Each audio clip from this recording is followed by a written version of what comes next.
Everyone and welcome back to my YouTube channel BPSC दीदी। Thumbnail से आपने देख ही लिया है कि ये जो आज का वीडियो है ये आप लोगों की बहुत सारी रिक्वेस्ट और कमेंट्स के बाद मैं बना रही हूँ।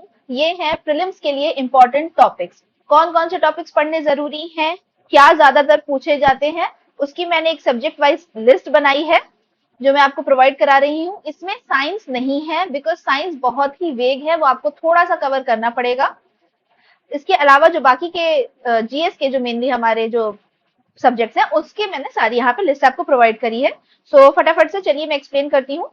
सबसे पहले पॉलिटी में आप देखेंगे तो आप लोग जहां पे भी नोट डाउन कर रहे हैं या तो नोट डाउन कर लीजिए, अदरवाइज आप मेरा टेलीग्राम ग्रुप ज्वाइन कर सकते हैं बीपीएससी दीदी। वहां पे से आपको इसका पीडीएफ मिल जाएगा। ठीक है। सो सबसे पहले पॉलिटी में बहुत लोगों के क्वेश्चंस थे कि क्या पढ़े, लक्ष्मीकांत को पूरा कवर करना है, आधा पढ़ना है, कैसे पढ़ना है, कौन से चैप्टर्स इंपॉर्टेंट है। तो ये वो चैप्टर्स हैं जिनसे सबसे ज्यादा क्वेश्चंस पूछे जाते हैं। तो पहली चीज तो देखिए, जब आप फर्स्ट टाइम स्टडी कर रहे हैं तब तो आपको सब चीजें ही पढ़नी जरूरी होती हैं क्योंकि आपको एक बेसिक आइडिया हर एक टॉपिक का होना चाहिए। उसके बाद रिविजन टाइम पे आप इन टॉपिक्स पे ज्यादा फोकस करें क्योंकि ये topics multiple times question exam में आते हैं।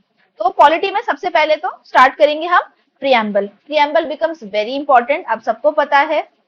उसके बाद fundamental rights, DPSP and fundamental duties, ये वो चैप्टर्स हैं जिनसे क्वेश्चन आना ही आना है। फंडामेंटल राइट्स अगर आप नहीं पढ़ रहे हैं तो फिर आपने पॉलिटी जाना ही नहीं, समझा ही नहीं, तो ये बहुत इंपॉर्टेंट है। इसके बाद आर्टिकल, शेड्यूल्स एंड पार्ट्स। तो इसमें हमको क्या याद करना है, जो अगर आप लक्ष्मीकांत देखेंगे तो उसके लास्ट के फ्यू पेजेस में अलग से अपेंडिक्स गिवन होता है, वहां पे सारे आर्टिकल्स लिस्टेड होते हैं। ठीक है, पार्ट वाइज डिवाइडेड होते हैं और साथ ही साथ में शेड्यूल्स होते हैं। तो फर्स्ट शेड्यूल में क्या है, सेकंड शेड्यूल में क्या है, थर्ड में क्या है, फोर्थ में क्या है, इस तरीके से आपको सारे शेड्यूल्स में लिस्टिंग क्या किन चीजों के बारे में है वो पता होनी चाहिए। कौन से पार्ट्स में कौन से आर्टिकल्स आते हैं वो पता होना चाहिए कि एग्जीक्यूटिव कौन से पार्ट में आता है, लेजिस्लेचर कौन से पार्ट में आता है, जुडिशरी कौन से पार्ट में आता है। इस तरीके से आपको उसका एक बेसिक आइडिया होना चाहिए। एक बार में ये चीजें याद नहीं होती है, बट आप जब रेगुलरली पढ़ेंगे तो उससे आपको याद हो जाएगा। अदरवाइज अगर आप मार्केट में देखेंगे तो बहुत सारे ऐसे छोटे छोटे चार्ट्स भी अवेलेबल होते हैं जहां पे पॉलिटी मतलब कॉन्स्टिट्यूशन के सारे पार्ट वाइज और आर्टिकल्स मेंशन्ड होते हैं। तो जब भी आप कोई चैप्टर पढ़ रहे हैं तो उससे रिलेटेड रेफर करने के लिए भी आपको इससे आसानी मिलती है। नेक्स्ट है सोर्सेज ऑफ द कॉन्स्टिट्यूशन। इससे अक्सर क्वेश्चंस पूछे जाते हैं कि हमारे यहाँ पर प्रेसिडेंशियल इलेक्शन जो है वो कौन से कॉन्स्टिट्यूशन से इंस्पायर्ड है, या हमने फंडामेंटल राइट्स कहाँ से इंस्पायर होकर लिए, फंडामेंटल ड्यूटीज कहाँ से ली हैं। तो इस तरीके से sources of the constitution important हो जाता है। उसके बाद आता है कॉन्स्टिट्यूशनल डेवलपमेंट, जो कि हो गया हिस्टोरिकल बैकग्राउंड। तो आपको पता होना चाहिए कि कब कॉन्स्टिट्यूएंट असेंबली फॉर्म हुई थी, कितने मेंबर्स थे, कितनी मीटिंग्स हुई, उसके बाद किस तारीख को हमारा कॉन्स्टिट्यूशनल जो है वो अडॉप्ट किया गया, और उससे रिलेटेड बहुत माइन्यूट माइन्यूट जो डेटाज एक्चुअली नहीं, डेट्स हैं, डेट्स और फैक्ट्स जो गिवन है वो भी आपको लक्ष्मीकांत के स्टार्टिंग के चैप्टर्स में मिलेगा। तो ये बहुत इंपॉर्टेंट है। ये हिस्ट्री के पार्ट में भी आता है और ये पॉलिटी में भी आता है, तो दोनों ही तरीके से ये बहुत इंपॉर्टेंट हो जाता है। इसके बाद है अमेंडमेंट्स ऑफ द कॉन्स्टिट्यूशन। इसका भी आपको अलग से टेबल मिलता है लक्ष्मीकांत में, जहां पे सारे अमेंडमेंट्स गिवन है। कौन कौन से अमेंडमेंट ज्यादा इंपॉर्टेंट है इस पे आप अगर बोलेंगे तो मैं आपको अलग से प्रोवाइड कर दूंगी लिस्ट ऑफ अमेंडमेंट जो ज्यादा इंपॉर्टेंट है। अदरवाइज आपको ये पढ़ने तो जरूर है। जैसे कि एक तो जो सबसे इंपॉर्टेंट इसमें से हो जाता है वो हो जाता है 42nd amendment of the constitution, जिसको हम मिनी कॉन्स्टिट्यूशन भी बोलते हैं। ठीक है, तो इस तरीके से अमेंडमेंट्स इंपॉर्टेंट हो गए। इसके बाद आता है हमारा सिटीजनशिप का चैप्टर।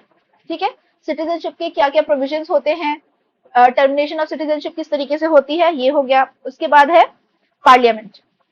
पार्लियामेंट बहुत ज्यादा इंपॉर्टेंट चैप्टर्स है। पार्लियामेंट्री प्रोसीडिंग्स कैसी होती हैं, बिल कैसे पास होता है, ठीक है, क्या क्या कमिटीज होती हैं, किस तरीके से स्क्रूटिनी होती है, ये सारी चीजें और इनसे रिलेटेड आर्टिकल्स। तो पार्लियामेंट चैप्टर हो गया। उसके बाद judiciary, very important, specifically supreme court. Supreme court related questions बहुत ज्यादा इंपॉर्टेंट हो जाते हैं। नेक्स्ट है हमारा एग्जीक्यूटिव। एग्जीक्यूटिव में आ जाएंगे हमारे प्रेसिडेंट हो गए हैं, उसके बाद प्रेसिडेंट, पीएम, सीएम, गवर्नर, ये सारी चीजें इंपॉर्टेंट हो जाती हैं। इसलिए मैंने स्टेट गवर्नमेंट भी अलग से लिख दिया है कि सिर्फ हम लेजिस्लेटिव असेंबली मतलब लोकसभा और राज्यसभा ही नहीं, लेजिस्लेटिव असेंबली और लेजिस्लेटिव काउंसिल से रिलेटेड जो भी डेटा फैक्ट्स होते हैं वो भी हमें पता होने चाहिए। अब इसके साथ में जो आ जाता है बिहार स्पेशल वाली चीजें, कि आपको पता होना चाहिए कि बिहार का कितना सीट्स रिजर्व्ड है, कितने परसेंट रिजर्वेशन उनको मिला हुआ है और कितनी सीट्स एलोकेटेड है उनकी राज्यसभा में, लोकसभा में, तो ये आपको पता होना चाहिए। इसके बाद है इमरजेंसी, तीनों टाइप की इमरजेंसी, एंड इमरजेंसी ऐसा पार्ट है जो मेंस के लिए भी बहुत इंपॉर्टेंट हो जाता है। तो national emergency, financial emergency, president rule, ये तीनों आपको डिटेल में पढ़ना है।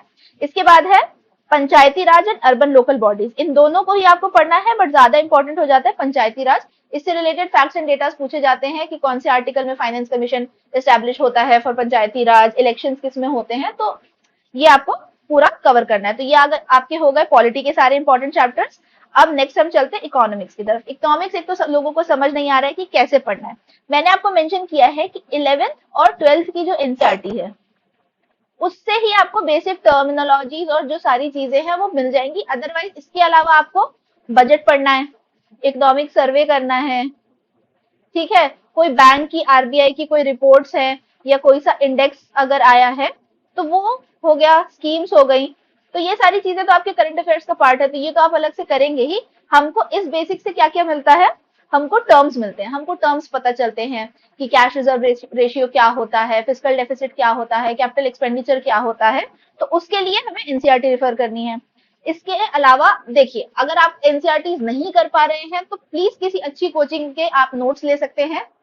जो सी भी कोचिंग के आपको नोट्स आपको लगे कि ये हेल्पफुल है, शॉर्ट में अच्छे से समझाए गए हैं, तो वो आप नोट्स प्रेफर कर लीजिए अगर आप खुद से पढ़ के नहीं बना पा रहे हैं नोट्स तो। इसके बाद हो गया national income, national income important हो जाती है।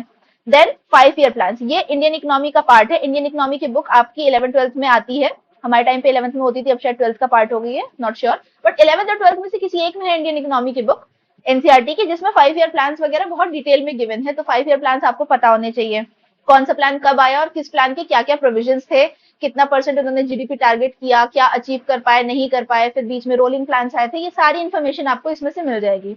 इसके बाद नेक्स्ट चैप्टर इंपॉर्टेंट है मनी एंड बैंकिंग, इसके बारे में आपको पता होना चाहिए। Then comes industry, industry sector से रिलेटेड थोड़ी बहुत चीजें हैं, वो भी आपको अच्छे से नॉलेज में होनी चाहिए। अब ये हो गई वो बेसिक टर्मिनोलॉजी से रिलेटेड जो चीजें होती हैं, इससे आपको कोई बहुत हेवी क्वेश्चन नहीं पूछा जाएगा, बट बेसिक्स आपको क्लियर होने चाहिए। नेक्स्ट कम्स एग्रीकल्चर, इकोनॉमी का आपको पता है कि एग्रीकल्चर भी इंपॉर्टेंट पार्ट हो जाता है, इसमें फिर हमारा ग्रीन रेवोल्यूशन वगैरह से रिलेटेड इंफॉर्मेशन है, ठीक है। तो ये आ जाता है हमारा एग्रीकल्चर। इसके बाद है बैलेंस ऑफ पेमेंट। ऑब्वियसली जब हम बजट वगैरह करते हैं तो बैलेंस ऑफ पेमेंट का अगर हमें बेसिक्स नहीं पता होंगे, टर्म्स वगैरह, तो फिर हम बजट को और बाकी सारी चीजों को समझेंगे कैसे, ठीक है। तो बैलेंस ऑफ पेमेंट हो गया। अगेन स्कीम्स, ये तो करंट अफेयर्स का पार्ट है, जो भी न्यूज में रिलेटेड होगा, स्कीम्स वो हो गई। फिर बजट हो गया, जब हम बजट लिखते हैं तो it also includes economic survey and economic survey, ये यूनियन का भी बजट इकोनॉमिक सर्वे और बिहार का भी, ये दोनों इंपॉर्टेंट हो जाता है, ठीक है। तो इकोनॉमिक्स बहुत ज्यादा वास्ट नहीं है, छोटा ही है, ठीक है। तो इस तरीके से ये हमारा कवर हो गया। नेक्स्ट है ज्योग्राफी। ज्योग्राफी अगेन एनसीईआरटीज मैंने रिकमेंड करी है 6 to 10th की। 11th-12th मैंने स्पेसिफिकली इसलिए नहीं बोली है क्योंकि बहुत ज्यादा डीप क्वेश्चंस नहीं पूछे जाते हैं बीपीएससी के प्रीलिम्स में। आप यूपीएससी के कॉन्टेक्स्ट से कर रहे हैं तो प्लीज 11th-12th तो लोग बोलते ही हैं, उसके साथ में जीसी लियोंग भी बोला जाता है, बट दिस इज फॉर दोस्त जो यूपीएससी के लिए है, ठीक है, यूपीएससी वालों के लिए है। बीपीएससी इतने डीप क्वेश्चंस नहीं पूछता है, इसलिए मैं उन्हें नहीं रिकमेंड कर रही हूँ। बहुत सारे लोगों ने बोला कि अरे 11th-12th पढ़ने बोला जाता है, 11th-12th बहुत वास्ट हो जाता है, आपको यहाँ नीड नहीं है। आपको यहाँ 6 to 10th की एनसीईआरटी में इंडिया के ज्योग्राफिकल फीचर्स पता चल जाएंगे, उसके साथ में बिहार समग्र जो मैंने बोला या एनी बिहार स्पेशल, आपको फिर बिहार की ज्योग्राफी समझनी है, ठीक है। तो 11th-12th की एनसीईआरटी में बिहार की ज्योग्राफी तो मेंशन नहीं है, उसके लिए आपको बिहार स्पेशल बुक पढ़नी पड़ेगी कि बिहार की रिवर्स कहाँ हैं, बिहार में मिनरल्स कहाँ पे हैं, ठीक है, बिहार का एग्रीकल्चर कैसा होता है, बिहार का सॉइल टाइप क्या है, ठीक है, कहाँ पे फॉरेस्ट है, कहाँ पे नहीं है। तो ये इस तरीके से हमको फोकस करना है। देखिए, हमको जो पढ़ाई करनी है वो हमें इस तरीके से करनी है कि हम क्वेश्चन सॉल्व कर पाए। अगर हम पूरी अंडरस्टैंडिंग पे बैठेंगे तो फिर उसके लिए फाउंडेशन कोर्सेज होते हैं। अभी हमारा प्रीलिम्स में मान के चलिए कि हमारे पास 90 डेज है, तो इस 90 डेज में हमको सारी चीजें पढ़नी है, नोट्स बनाने हैं, रिवाइज करना है, टेस्ट सीरीज करनी है। तो हमको उसी तरीके से एम करना पड़ेगा कि जिसका जितना सेक्शन है उसे कवर किया जाए और उसे रिवाइज किया जाए ताकि हमारे क्वेश्चन सॉल्व हो पाए। हमारा एम है हमको कट ऑफ क्लियर करनी है, हमको प्रीलिम्स में टॉप नहीं करना है, हमको कट ऑफ क्लियर करनी है, ठीक है। तो ज्योग्राफी में क्या इंपॉर्टेंट पार्ट्स होते हैं, रिवर्स एंड डैम्स, उसके बाद सॉइल टाइप वगैरह जो होता है, ठीक है। फिर उसके बाद इसी के साथ में आ जाता है, सॉइल के साथ ही क्रॉप्स वगैरह भी, सीजन्स जो होते हैं, कि राबी क्रॉप, खरीफ क्रॉप, ये सब कौन सी होती है, उनके एग्जाम्पल्स कौन से मंथ में उनको शो किया जाता है। ठीक है। उसके बाद हो गए इंपॉर्टेंट मिनरल्स। फिर क्लाइमेट। क्लाइमेट इंपॉर्टेंट क्यों हो जाता है? क्योंकि मॉनसून रिलेटेड क्वेश्चंस आजकल बीपीएससी पूछ रहा है, प्रीलिम्स में भी, मेंस में भी। तो क्लाइमेट चैप्टर हमारा इंपॉर्टेंट हो गया। उसके बाद माउंटेन्स। माउंटेन सिस्टम हमको हमारा पढ़ना है, और इसके साथ में हमको पासेस वगैरह जो है वो कुछ कुछ पता होने चाहिए। बेसिक आपको पता होने चाहिए, बाकी अगर कुछ करंट अफेयर्स में है तो क्वेश्चन तो उसी से रिलेटेड आएगा।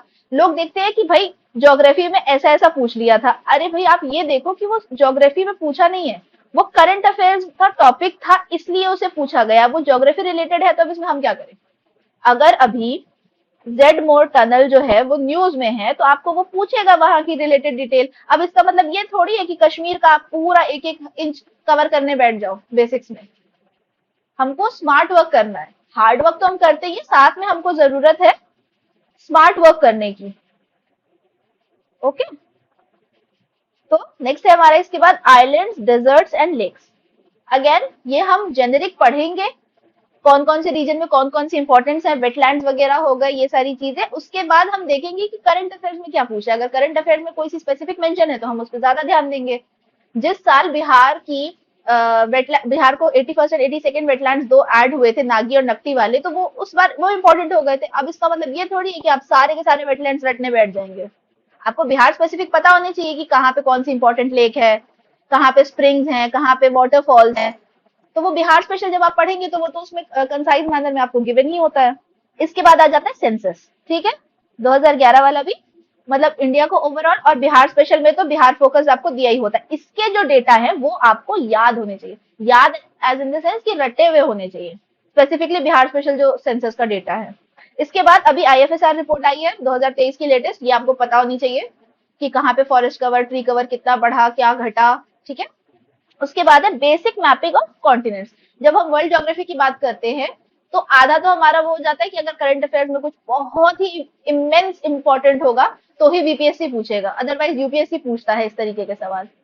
अगर बहुत ही कुछ ज्यादा जरूरी होगा तभी वो वर्ल्ड ज्योग्राफी से रिलेटेड बीपीएससी में पूछेगा। तो इसमें ये हो गया कि कहाँ कहाँ पे वॉल्केनो इरप्शन, देखिए मैंने इसलिए लिखा है आगे डिजास्टर्स इन न्यूज, कि वॉल्केनो कहाँ इरप्ट हुआ या कहाँ पे कोई सा मेजर साइक्लोन आया, तो उसके लिए आपको वो रीजन्स पता होने चाहिए। अब रीजन्स पता होने चाहिए के लिए आपको बेसिक अंडरस्टैंडिंग होनी चाहिए वर्ल्ड मैप की। तो वर्ल्ड मैप में आप अगर देखेंगे, आपको इंटरनेट से या यूट्यूब से बेसिक नॉलेज जो होती है जिसको बोलते हैं जीके कॉन्टिनेंट्स का, तो कॉन्टिनेंट वाइज आप उसके नोट्स बना लीजिए। कि फॉर एग्जाम्पल मैं बता रही हूँ कि जैसे ये हमारा अफ्रीका है, ठीक है, अफ्रीकन कॉन्टिनेंट है। ड्राइंग पे मत जाना, बहुत खराब ड्राइंग है मेरी। ठीक है। तो अफ्रीकन कॉन्टिनेंट है, तो यहाँ पे उसके मडागास्कर आइलैंड है, यहाँ पे कौन सा ओशियन है, इधर कौन सा ओशियन है, इधर इंडियन ओशियन लग जाता है। उसके बाद नेबरिंग कंट्रीज क्या क्या है, यहाँ से मेडिटेरेनियन सी हमारा किस तरीके से कनेक्ट होता है, रेड सी गिवन है यहाँ पर। तो ये सारी चीजें हमें बेसिक पता होनी चाहिए। तो इसी के लिए मैं बोलती हूँ कि आप एटलस के साथ में पढ़ाई करो ज्योग्राफी की, कि आपको एटलीस्ट रीजन्स वगैरह का तो आइडिया हो। कल को आपको मेंस में ही वर्ल्ड मैप बनाना पड़ गया तो आपको पता तो होना चाहिए कि कौन सा रीजन कहाँ है, या आपको अगर मॉनसून डिस्क्राइब करना है तो उसके लिए भी आपको बेसिक मैपिंग आनी चाहिए। ठीक है। इतना ही जरूरी है ज्योग्राफी। आप पूरा अगर उसके सिस्टम में घुस जाएंगे कि कहाँ से कौन सा करंट फ्लो हो रहा है, कहाँ से क्या चीज इमर्ज हो रहा है, इतना नहीं चाहिए हमें। पूरा टेक्टोनिक प्लेट और वोल्केनो इरप्शन थ्योरी नहीं जानना है। हमको सिर्फ ये जानना है बीपीएससी, देखिए यूपीएससी में जानना होता है कि वोल्केनो इरप्शन कैसे होता है, क्या होता है। यहाँ पे हमको जानना है वोल्केनो कहाँ इरप्ट हुआ। This is the difference between UPSC के डिटेल क्वेश्चन वर्सेज बीपीएससी के फैक्चुअल क्वेश्चन। और यही समझने के लिए पीवाईक्यू करना होता है, जो मैं बार बार रट रही हूँ। लिटरली मैं बोल बोल के थक गई हूँ कि पीवाईक्यूज करो, पीवाईक्यूज करो, तब समझ में आएगा कि क्या इंपॉर्टेंट है। ठीक है। कमिंग ऑन टू हिस्ट्री, मेरा फेवरेट सब्जेक्ट। मैं हिस्ट्री हमेशा यूजुअली पहले लिखती हूँ, बट फिर मुझे लगता है मैं पार्शियल हो रही हूँ क्योंकि मेरा थोड़ा सा ज्यादा फोकस रहता है हिस्ट्री पे, इसलिए मैंने हिस्ट्री को लास्ट में रखा है। तो हिस्ट्री पे हम आए। अब हिस्ट्री के देखिए ऑब्वियसली बड़ा है, एंशियंट, मिडिवल, मॉडर्न, तीन पार्ट्स हैं, बट उसमें क्या क्या क्विज इंपॉर्टेंट है। पहली चीज तो, कोई अगर शॉर्टकट की बात किया मुझसे तो देखिए मैं सीरियसली बता रही हूँ, मैं डांट दूंगी। एंशियंट, मिडिवल, मॉडर्न, घटना चक्र आपको मिल ही रही है, पीवाईक्यू आपको करना है, इससे आपको बेसिक आइडिया मिल ही जाना है कि कितना ज्यादा इंपॉर्टेंट है ये। और कभी भी किसी भी टॉपिक से उठा करके सवाल पूछ सकता है। तो ऐसा तो कुछ है नहीं कि मैम हम ये स्किप कर दे वो स्किप कर दे। स्किप क्या करना होता है, पढ़ाई का शॉर्टकट नहीं होता है, हार्ड वर्क होता है फिर स्मार्ट वर्क होता है। पहले से स्मार्ट वर्क लगाने लग जाओगे तो फिर तो खत्म ही हो जाएगा। सो हिस्ट्री हमको करना है, हिस्ट्री के इंपॉर्टेंट चैप्टर्स यहाँ पर है। दैट डजंट मीन कि बाकी चैप्टर्स को आप स्किप करेंगे। बाकी चैप्टर स्किप किए फिर पेपर में नहीं सॉल्व हुआ तो मेरे पास आकर के मत बोलना कि मैम आपने तो यही चैप्टर बताए थे। मैंने हमेशा से सजेस्ट किया कि पहले पूरा रिवाइज करो, कंप्लीट करो एटलीस्ट, और रिवीजन के टाइम पे फिर इन चैप्टर्स पे थोड़ा सा हमें ज्यादा फोकस करना है। ओके, तो सबसे पहले है ऑब्वियसली इंडस वैली सिविलाइजेशन। उसके बाद बीपीएससी का फेवरेट टॉपिक बुद्धिज्म, ये हमारा पीटी मेंस दोनों में बहुत इंपॉर्टेंट हो जाता है। फिर आता है Jainism. Then modern period, again ये प्री और मेंस दोनों का इंपॉर्टेंट टॉपिक है, ये भी प्री और मेंस दोनों का इंपॉर्टेंट है। उसके बाद आता है गुप्ता पीरियड। उसके बाद देखिए अब ये दिल्ली सल्तनत तो हमारा एक चैप्टर हो गया। अब दिल्ली सल्तनत के पॉइंट्स में इंपॉर्टेंट कौन कौन सी डायनेस्टीज हैं, स्लेव डायनेस्टी, खिलजी और तुगलक। इन पे हमें थोड़ा सा ज्यादा फोकस करना है, लेकिन हमें पूरा दिल्ली सल्तनत पढ़ना है। सिमिलरली मुगल जब हम पढ़ते हैं तो हमें सारे मुगल रूलर्स पढ़ने हैं, लेकिन इंपॉर्टेंट कौन से हैं, अकबर, जहांगीर और शाहजहां। इनके टाइम के जो हमारे ऑथर्स हो गए, इनके टाइम के हमारे ट्रैवलर्स हो गए, इनके टाइम पे जो हमारा आर्किटेक्चर डेवलपमेंट हुआ है या जो भी रिफॉर्म्स हुए वो इंपॉर्टेंट हो जाते हैं। ठीक है, वैसे ही रिफॉर्म्स वगैरह के मैटर में हमारा जो दिल्ली सल्तनत वाला टाइम पीरियड है उसमें खिलजी और तुगलक इंपॉर्टेंट हो जाते हैं कि अलाउद्दीन खिलजी के अंडर इतने रिफॉर्म्स हुए। सिमिलरली तुगलक पीरियड में दो हमारे इंपॉर्टेंट रूलर है, एक है अभी कल परसों ही में मैंने जब कंप्लीट कराया था एक्चुअली, तो ही मैंने उसमें लिखा है, एक तो मोहम्मद बिन तुगलक हो गए और उसके बाद एक हो गए फिरोज शाह तुगलक। इनके अंडर में इन्होंने इतने मल्टीपल डिपार्टमेंट्स ओपन किए, इतने रिफॉर्म्स इंट्रोड्यूस किए, टैक्सेशन सिस्टम चेंज हुआ, सारे क्वेश्चन इसी से रिलेटेड आते हैं। और इन्हीं के टाइम के जो ऑथर्स थे जिन्होंने इनके ऊपर बुक लिखी। उसके बाद एक है विजयनगर। विजयनगर भी बीपीएससी का बड़ा प्यारा है, बीपीएससी का क्या है, यूपीएससी का भी बड़ा क्वेश्चन प्यारा टॉपिक है कि इसमें से क्वेश्चन पूछा ही पूछा जाता है। ठीक है, इसके बाद नेक्स्ट होगा हमारे ट्रैवलर्स। ट्रैवलर्स तो हमें सारे पढ़ने ही है, कब किस टाइम पीरियड में कौन आया। उसके बाद फिर मॉडर्न वाले टाइम पीरियड में आ जाइए तो Gandhian phase. Obviously Gandhi ji के बिना बीपीएससी या यूपीएससी कोई सा एग्जाम पॉसिबल नहीं है, तो गांधीयन फेज आपको प्रॉपरली अच्छे से आना चाहिए। ये भी हमारा pre plus mains favourite topic हो गया। उसके बाद ब्रिटिश पॉलिसीज, सारी पॉलिसीज कब क्या इंट्रोड्यूस हुई, कब क्या उन्होंने रिफॉर्म लेकर के आए, एजुकेशन पॉलिसी आई या किस चीज से रिलेटेड आई, ये हमको पता होनी चाहिए। उसके बाद peasants and tribal revolts obviously, and ये भी हमारा प्री प्लस मेंस का प्यारा टॉपिक है। अब इसमें देखिए कारण सत्याग्रह से लेकर के संथाल रिवोल्ट, ठीक है, ये सारी चीजें कवर हो जाती है। फिर हमारे सोशियो रिलीजियस रिफॉर्म्स बहुत ज्यादा जरूरी है। ठीक है, सती प्रथा खत्म हुई, विडो मैरिज एक्ट आया, ये सारी चीजें इसके अंडर कवर हो गई। फिर रेवोल्यूशनरीज, ठीक है, भगत सिंह, एचएसआरए जो फॉर्म हुआ था, काकोरी ट्रेन कॉन्स्पिरेसी, ठीक है, चिट्टागंग आर्मरी रेड, ये सारी इंफॉर्मेशन रेवोल्यूशनरीज के अंडर आ जाती है। इनसे पूछा जाता है कि कौन कौन सी थ्योरी से एसोसिएटेड थे, कौन सी कॉन्स्पिरेसी किसने करी थी, कब किसका असैसिनेशन किसने किया, तो उसके लिए ये इंपॉर्टेंट हो जाए। उसके बाद एजुकेशन रिलेटेड जो रिफॉर्म्स थे प्लस न्यूज़पेपर्स, न्यूज़पेपर्स हमें पता होनी चाहिए। ठीक है, और ये जो सारे मैंने टॉपिक्स लिखे हुए हैं ये सब बिहार स्पेशल में भी फोकस हमें साथ साथ करने हैं। बिहार स्पेशल वाला भी जो सेक्शन होता है उसमें भी जो मॉडर्न हिस्ट्री का पीरियड है उसमें ये सारी चीजें, सोशियो रिलीजियस रिफॉर्म तो हम पढ़ ही रहे हैं, कलेक्टिव मैनर में पढ़ रहे हैं, फिर हमें फोकस देना होगा कि बिहार में कहाँ कहाँ पर हुआ, किसने करवाया, रेवोल्यूशनरीज बिहार से रिलेटेड कौन कौन से थे। ठीक है, युगांतर ग्रुप का यहाँ पे भी एक ग्रुप था, तो इस तरीके से हमें कवर करना है। उसके बाद आ गए books and authors. Obviously books and authors history में बहुत इंपॉर्टेंट है, मिडाइवल में भी और मॉडर्न टाइम पीरियड में भी।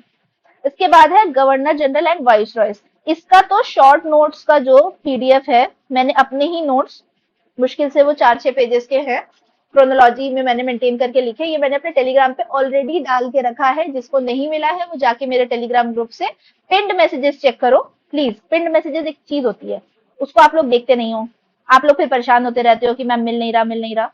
पिंड मैसेजेस में वो पीडीएफ अवेलेबल है, प्लीज उसको जाकर के देखो, सेव कर लो, और उसी से इंस्पायर होकर के और कुछ वैल्यू एडिशन करना है तो आप अपने सेल्फ नोट्स बनाओ। इसके बाद one of the most favourite topic INC session और उसके प्रेसिडेंट्स।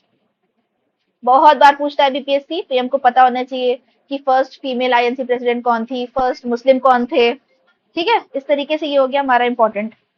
एंड बस मैंने बता दिया, हिस्ट्री का बता दिया आपको, ज्योग्राफी बता दिया, इकोनॉमिक्स और पॉलिटी, यही 4 मेन जो इंपॉर्टेंट थे। साइंस का मैंने बताया बहुत वास्ट है, and to be very honest मेरा इतना इन डेप्थ नॉलेज नहीं है, मैं खुद साइंस रट्टा मारती हुई हूँ, तो मैं बहुत ज्यादा सब्जेक्ट स्पेसिफाई टॉपिक्स आपको नहीं बता पाऊंगी। Now coming on to this important thing, आप लोगों को पता है कि आप मेरे डिस्कशन ग्रुप पे टेलीग्राम पे ऐड होते हैं, मैं आप लोग मैसेजेस करते हैं या आप लोग मुझे मेल करते हैं। I try to help you out, I try to provide as much as I could, but जो मेरी टेस्ट सीरीज है उसके साथ I am providing personal one on one mentorship, मैंने पहले भी बोला है। तो इसके थ्रू आप मुझसे वन ऑन वन अपनी चीजें क्लियर करवा पाएंगे। साथ ही में आपको मिलेंगे 15 टेस्ट, 10 सेक्शनल, 5 फुल लेंथ, जो कि स्टार्ट हो रहे हैं 5 जून से। आप आज कल परसों 4 तारीख 5 तारीख जैसे भी हो आप पेमेंट कर सकते हैं, उसके बाद ले सकते हैं। मैं आपको सिलेबस पूरा प्रोवाइड करूंगी, एनालिसिस प्रोवाइड करूंगी, उसका सेशन होगा वन ऑन वन, आप मुझसे डाउट्स पूछ सकते हैं लाइव साथ में बैठ करके। सिमिलरली वही मैंने बोले डाउट सेशंस हो गए, वन ऑन वन मेंटरशिप हो गई कि मैम ये पढ़ रहे हैं ये नहीं पढ़ रहे हैं, डेली बेसिस पे मैं आपको रिव्यू दे सकती हूँ कि आपने ये टॉपिक कवर किए हैं, अब आपको नेक्स्ट क्या टॉपिक कवर करना है, या कोई सी सब्जेक्ट में प्रॉब्लम आ रही है उसमें मैं आपको असिस्ट करूंगी। तो आपको प्रॉपर मेंटरशिप और गाइडेंस में प्रोवाइड कर रही हूँ इसी बैच में, इसी 350 रुपए के अंदर। ठीक है, टेस्ट सीरीज तो आपकी रहेंगी ही, साथ ही में आपको किस तरीके से एग्जाम को अप्रोच करना है इसकी भी आपको गाइडेंस मेंटरशिप मेरी अवेलेबल है। And I will also help you in note making, कि अगर आपने for example there are students जो ऐड हो चुके हैं मेरे पेड ग्रुप में, वो मुझे अपने नोट शेयर करते हैं, ठीक है, कि मैम मैंने फॉर एग्जाम्पल इस पर्टिकुलर टॉपिक पे ये नोट्स बनाए, तो आप प्लीज एक बार रिव्यू करके बता दीजिए कि ठीक है या नहीं, या मुझे कुछ ऐड ऑन करने हैं, तो इसमें भी मैं उनकी असिस्टेंस करती हूँ। ये सारी चीजें और टेस्ट सीरीज जो कि हिंदी इंग्लिश दोनों में अवेलेबल है, ये आपको प्रोवाइड हो रही है सिर्फ 350 रुपए में। तो बाकी की डिटेल्स जानने के लिए या टेस्ट सीरीज का शेड्यूल जानने के लिए प्लीज मेरे टेलीग्राम चैनल पे जाइए, बीपीएससी दीदी। एंड इसके अलावा आपको और किस चीज से रिलेटेड इन्फॉर्मेटिव वीडियोस चाहिए उसको आप मुझे कमेंट करके बताइए, टेलीग्राम पे मैसेज करके बताइए, लाइक करिए, शेयर करिए, सब्सक्राइब करिए, अच्छे से पढ़िए एंड ब्रेस योर सेल्फ, क्योंकि नोटिफिकेशन अब कभी भी आ सकता है, सो बहुत ज्यादा हमें टाइम वेस्ट नहीं करना है। And keep revising, keep studying, till then see you, bye.